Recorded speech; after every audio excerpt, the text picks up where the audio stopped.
See, most views I have on the videos are from Finland, so kiitos. Getting the cab tilted up required removing the pins holding it. Took some hammering to get them out. It didn't want to come out really easy, but it wasn't too much of a struggle. With the pins out, it was just about pumping it out. It was a lot of dirt and old grease down here. I spent some time digging out a bunch of it. A sensor that's gonna give the machine info when it's at the center point. I found broken pieces of it down there. Spent some time with the vacuum and also compressed air blowing and just getting as much old stuff removed as possible. Be two bolts here with these spacers on them. One is broken off and the tip can be seen in here.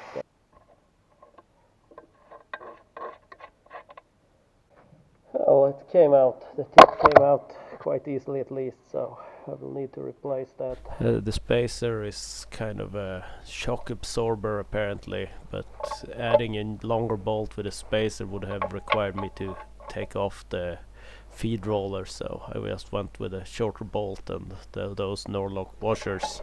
This connection here seems like it's been squeezed at some point and they have repaired it. So I'm gonna look at replacing all of this.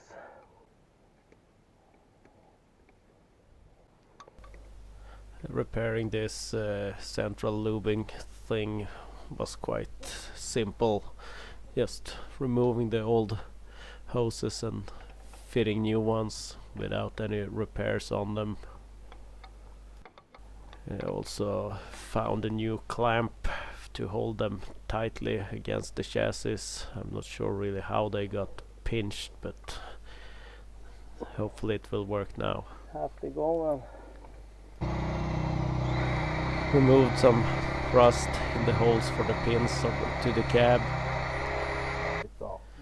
Looked at the wiring. There should be a sensor when you turn the machine that gives you a signal when it goes towards the extreme edges and it slows down the turning. The wiring to that sensor was broken or something, couldn't get it any signal or any power to it. But the sensor itself was fine, so I ended up moving that sensor up here where it was a broken sensor, but the wiring seemed to be okay because I could get signal to where you swing the cab. It gives you a signal when you're centered, have it straight forward. The mount for it was a little bit busted, so I hammered that into shape. But here I ran into some serious problem. It's absolutely no room down there to mount that holder in place and get the sensor in there. I had all my tools out, all the pliers, everything. Eventually I was able to get it tight enough to that. I hope it will stay there.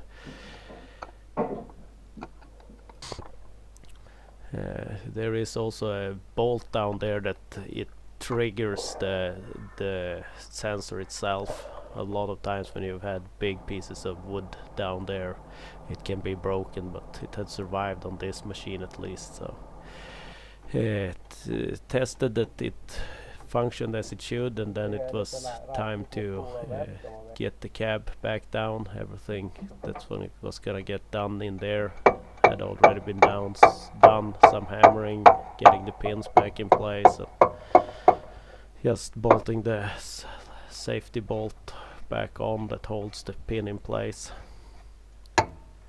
Looked at the drain plugs. The machine was leaning a little back and it'd been sitting, so if there was any water within the diesel fuel tank, I just opened the plugs a little bit, didn't even remove it. It started dripping out and didn't feel like there was water. It was diesel fuel coming out directly.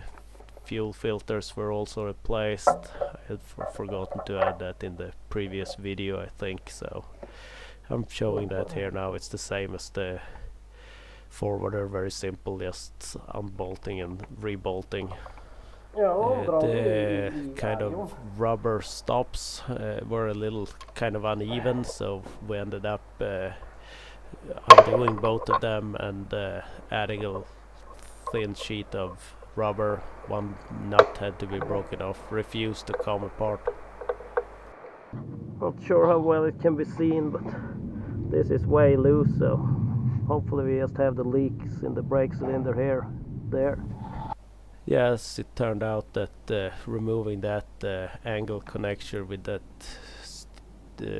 nut hole pressing on the sealing washer, adding a little bit of tread sealant and bolting it back, it was leak free. A little bit hard to get to this strainer filter that's on the brake system, but could eventually get it out. Noticed there was something in here, so and this tool was kind of started for another reason, so with a few mods it could reach all the way down there and get this out and see what this filter holds.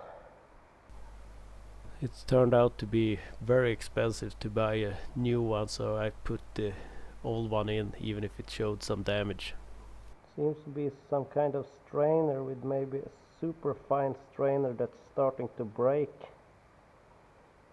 If anyone has any suggestion on any cheaper solution to replacing this, contact me.